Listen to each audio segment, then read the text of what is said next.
Привет, меня зовут Максим, и я прожил в Турции, в городе Анталия, 1,5 года и решил уехать в Аргентину. Сегодня в ролике я расскажу и покажу вам, что не так просто уехать из Турции, если ты нелегал.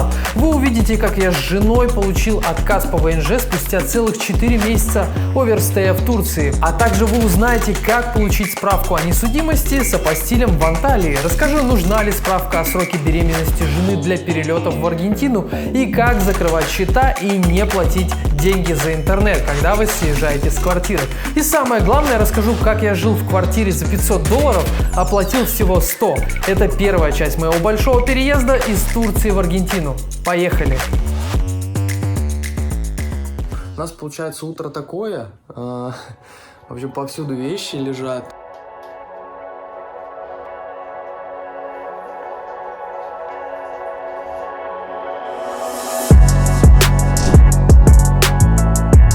И вот мы полетели в миграционную службу города Анталия, которая называется ГЕОЧ, за своим отказом в продлении ВНЖ.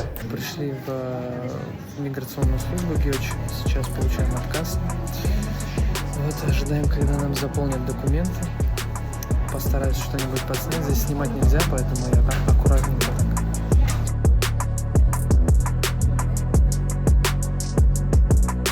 Стоит сказать, что мы получили отказ в продлении, до этого нам одобрили ВНЖ на 1 год. Но пришло время продляться и нам отказали. Об отказе я узнал в СМС от самого ГЕОЧа 20 июня 2023 года. Было страшно идти в ГЕОЧ, потому что мы уже 4 месяца находились в Турции нелегально. Единственное, что нас успокаивало, это то, что после подачи документов на ВНЖ официально рассматриваются документы в течение 90 дней. А это значит, что мы как раз под конец этой даты пошли за официальным отказом. Но у меня все равно был страх, что нас могут депортировать. Приехали к 9 утра в ГЕОЧ в Анталии, протусовались где-то 1,5 часа, получили отказ.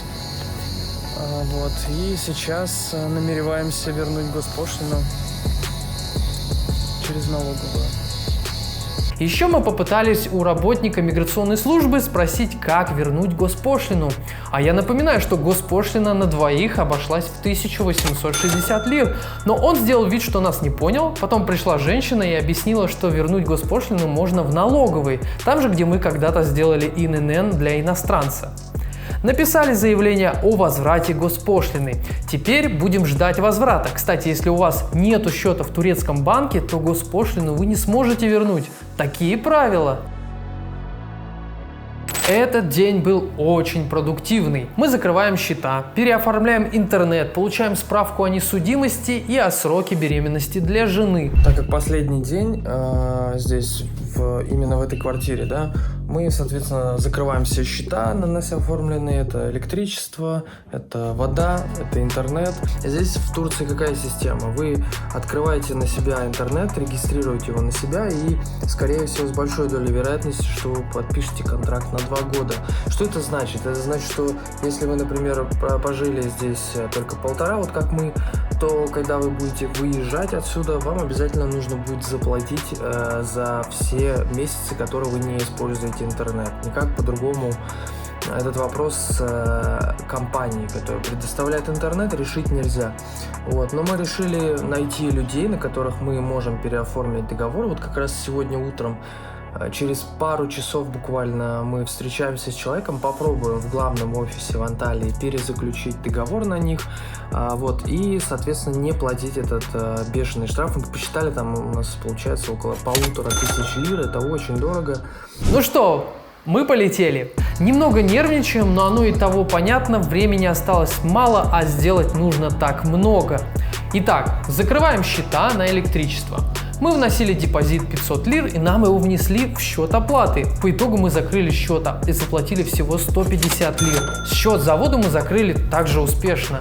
Там компания вообще осталась должна нам. Это полицейская машина, которая изымала рекламные вывески и флаги. Видимо, они как-то не так стояли.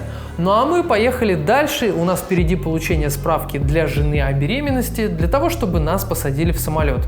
Кстати, без такой справки после 28-й недели беременности вас могут просто не посадить в самолет. Придя в частную клинику, мы сделали заодно кардиотокографию или КТГ. Это современный метод оценки здоровья ребенка по сердцебиению. Я про это узнал только в этот день.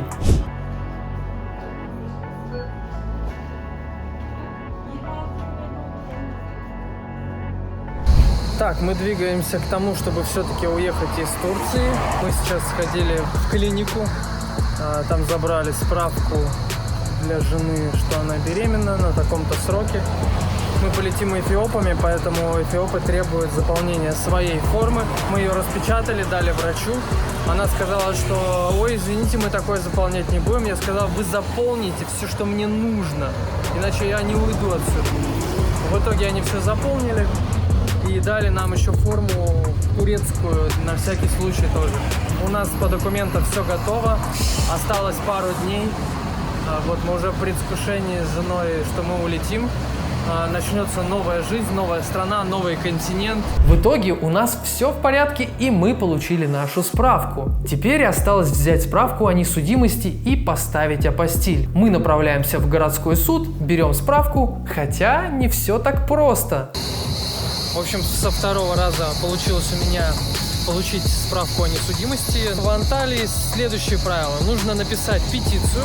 Это, собственно, заявление о том, что ты запрашиваешь данную справку. Вот, мы написали, но не вчера, а сегодня, потому что петицию нужно писать исключительно на турецком языке, а турецкий мы не знаем. Пришлось позвать нашего друга, который знает турецкий язык. Он нам помог, написал эту петицию. Мы запросили, соответственно, заявку подали на получение справки о несудимости с апостилем. И апостиль делался тоже в районе часа. Поэтому мы сегодня сделали. Суммарно где-то 2 часа у нас ушло.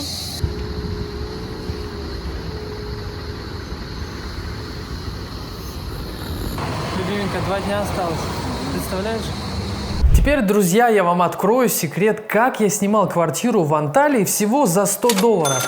Когда я подписывал контракт на квартиру, в нем хозяин квартиры указал не полную сумму, а лишь 1/5 часть для того, чтобы платить меньше налогов государству. И тем самым он сам себя и подставил. Дело в том, что я четко платил весь год по оговоренной сумме в $500 в месяц. Но когда контракт закончился, хозяин решил без предупреждения поднять цену. А это мне не понравилось. Тем более контракт был пролонгирован на прежних условиях. Стоит сказать, что с этим хозяином мы договаривались при личной встрече, то, что мы будем платить ту же самую сумму после того, как контракт уже закончится. И он подтвердил эту информацию, и мы с ним договорились. Но в итоге вышло как вышло. Он решил нас все-таки обмануть. И я подумал, а зачем я буду ему платить $500, если могу платить всего 100, как написано в контракте? В итоге я платил всего $100. Хозяин, естественно, был недоволен, но сделать ничего не мог с юридической точки зрения, ведь он сам обманывал государство. Такая вот история. Напишите в комментариях, как бы поступили вы в этой ситуации, если бы вас попытались обмануть. В следующем выпуске вы узнаете, как мне заблокировали счет в турецком банке, где было больше $300, как мы летели из Анталии в Стамбул и нас пересадили в другие места, узнав, что жена беременная. Дальше вы узнаете, как, будучи нелегалами, умудрились бесплатно улететь из Турции. А еще я расскажу, как до нас докопались сотрудники эфиопских авиалиний и как мы чуть не запороли всю поездку. Теперь, друзья, я хочу посоветовать вам свой проект по релокации. Если вы мечтаете переехать в другую страну и изменить свою жизнь кардинально, но не знаете, какие способы есть, какие документы нужно собрать и как сэкономить, приглашаю ознакомиться с моим вторым YouTube-каналом. Там много полезных видео о переезде в другие страны. Ссылка будет в описании под роликом. Надеюсь, вам ролик понравился. Не жалей лайка и подписывайся на мои каналы и не пропусти вторую и третью часть моего большого переезда. Увидимся на этом же месте. Пока!